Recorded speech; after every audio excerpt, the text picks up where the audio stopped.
রবিবার সকালবেলায় বেরিয়ে পড়েছিলাম মাসির বাড়ির উদ্দেশ্যে।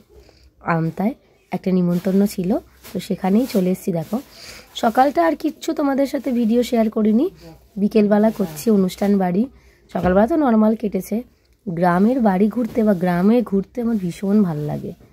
এই দেখো সবজি কাটা হচ্ছে, দেখছো কীরকম, আর আমি ওনাদের সাথে কথা বলছি আর বলছি একটু তাকাও, তোমাদের একটু ছবি তুলি, একটু আনন্দ করি। দেখবে আনন্দ করতে করতে কাজ করলে কিন্তু কাজটা অনেক ইজি হয়ে যায়। তা সবাই তাকাচ্ছে, যিনি আলু কাটছেন তিনি কিন্তু তাকাচ্ছেন নয়। না, একটা অনুষ্ঠান বাড়িতে যেমন মজা হয় সেই মজা কিন্তু আর কোথাও হয় না। এ দেখো অনুষ্ঠান বাড়ির মেনু তো তোমাদের সাথে আমি পরের ব্লগে শেয়ার করবই, তার আগে কাটাকুটিগুলো দেখো, ওনারা দক্ষ। আর এই ছোট্ট যে মহারানীটাকে দেখছো, এনারই ভাত খাওয়াতে আমরা এসেছি। ইনিও প্রথম ভাত খাবে, আর এনার অন্নপ্রাশনে আমরাও কবজি ডুবিয়ে ভাত খাবো। দেখো কি সুন্দর বসে আছে, কোনো চিন্তা নেই, কোনো ভাবনা নেই, ভাবলেশভাবে হয়ে খেলা নিয়ে ব্যস্ত। আর এই দেখো ছোট্ট পুতুলটা কি সুন্দর পিসির ঘাড়ের ওপর উঠে গেছে, দেখো খেলা খেলা করছে, এত ভালো লাগছে দেখতে। আর দেখবে বাচ্চাদের কাছে আসলে কিন্তু নিজেদেরও বাচ্চা হয়ে যেতে হয়, সে যতই তোমার বয়স যত বেশিই হোক না কেন।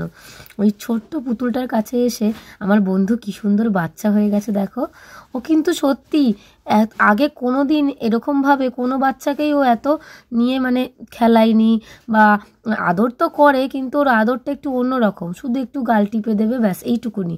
কখনো এত কোলে নেওয়া, এত আনন্দ কখনোই কিন্তু আমি ওকে করতে দেখিনি। বলে না নিজের জিনিস নিজের জিনিসই হয়, তেমনই নিজের ভাইজিকে পেয়ে ওর বাচ্চাবেলা ফিরে পেয়েছে। আর মানে মন খুশি করে আনন্দ করে কি সুন্দর দেখো নাচ করাচ্ছে। এত খুশি ওকে আমি আগে কখনো দেখিনি কোনো বাচ্চাকে ঘিরে।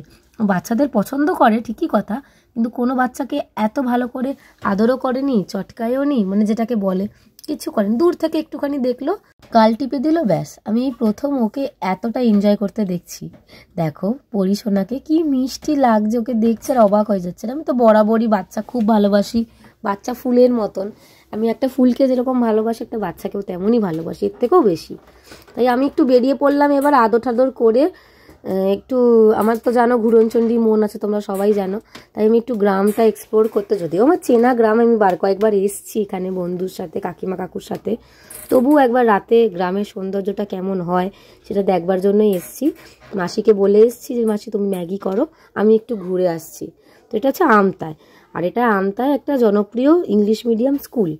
গ্রামের আঁকাবাঁকা রাস্তা বেয়ে আমি চলে এলাম ইংলিশ মিডিয়াম স্কুলের সামনে। ভীষণ ভালো লেগেছে আমার স্কুলটা দেখতে, তাই আমি এখানে দাঁড়িয়ে বেশ কয়েকটা ফটোও তুলে নিয়েছি।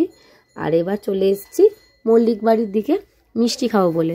এখানে জানো তো আমতায় খুব সুন্দর গুড়ের রসগোল্লা পাওয়া যায়। মিষ্টির দোকানটা না খুব বিখ্যাত, আমার বন্ধু ছোট্টবেলা থেকে এই দোকানেই মিষ্টি খায়, খুব কাকুরও খুব চেনা জানা, তাই আমিও চলে এসেছি এই দোকানে মিষ্টি খেতে। অন্য দোকান থেকেও খেয়েছি, আমি না এই পান্তুয়াগুলোকে দেখে আর লোভ সামলাতে পারিনি।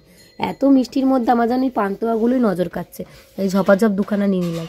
কি বড় সাইজের পান্তুয়াগুলো দেখতে পেয়েছো, আর খেতেও তেমনই সুস্বাদু। সেই দোকান থেকে দুটো গুড়ের রসগোল্লাও নিয়ে নিয়েছিলাম। এত সফট গুড়ের রসগোল্লাগুলো, দারুণ খেতে। আর জানোই তো শীতকালে গুড়ের রসগোল্লা খেতে কত ভালো লাগে। আমাদের মতন চা প্রেমীদের কাছে এক কাপ মাটির ভাঁড়ের চা যে কি মূল্য দেয় সেটা বোধহয় আমরাই জানি। আমতাতেও তাই জন্য ট্রাই করে নিলাম।